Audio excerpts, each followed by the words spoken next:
ভিডিওটা সত্যি অনেক সুন্দর, সবাই একটু দেখে যান। আপনি কি খুশিতে কান্না করতে চান? তাহলে ভিডিওটা দেখে যান।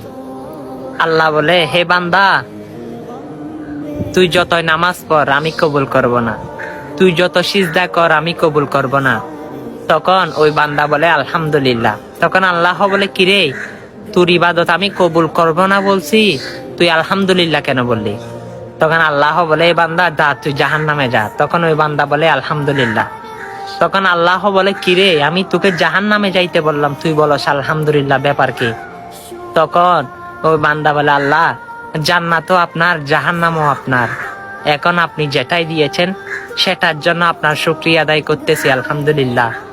তখন আল্লাহ বলে, বান্দা, তুই কি জানোস না জাহান্নামের আগুন কত কষ্টকর? সেখানে তুই কষ্ট পাবি, তুই অনেক কষ্ট পাবি। তখন বান্দা বলে, আল্লাহ, যেখানে আপনি আছেন সেখানে যদি আমি কষ্ট পাই তাহলে কেমন দেখা যায়? আমি জানি মায়ের কুল থেকে যদি সন্তান কোনো জায়গায় পড়ে যায় তখন মা যেভাবে কষ্ট পায়, আপনি তো আমার রব, জানি আমি জাহান্নামে পড়ার সাথে সাথে আপনি কষ্ট পাবেন। আপনার নামে না রহমান আছে, আপনার নামে না রাহিম আছে? আপনার কি দয়াবান, আপনি তো সমৃদ্ধ, সুবহান। আপনার সামনে যদি আমি জাহান্নামে কষ্ট পাই, জানি আমি আপনার বান্দা, আপনি কষ্ট পাবেন।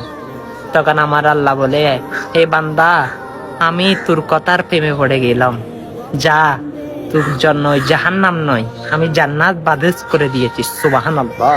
দেখেন আমার আল্লাহ কতই দয়াবান, আমার আল্লাহ কতই আমাদেরকে ভালোবাসে। আল্লাহু আকবার, আল্লাহু আকবার।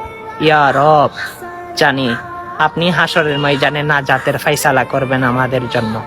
কি আঙ্গুলে ব্যথা? ভিডিওটা অন্যের কাছে পৌঁছে দেন না। ভালোবাসার টানে খুশি হয়ে তো আপনি পৌঁছে দিতে পারেন, অনেক মানুষ আপনার কারণে সুন্দর কাহিনীগুলো শুনবে। আল্লাহু আকবার, আমিন।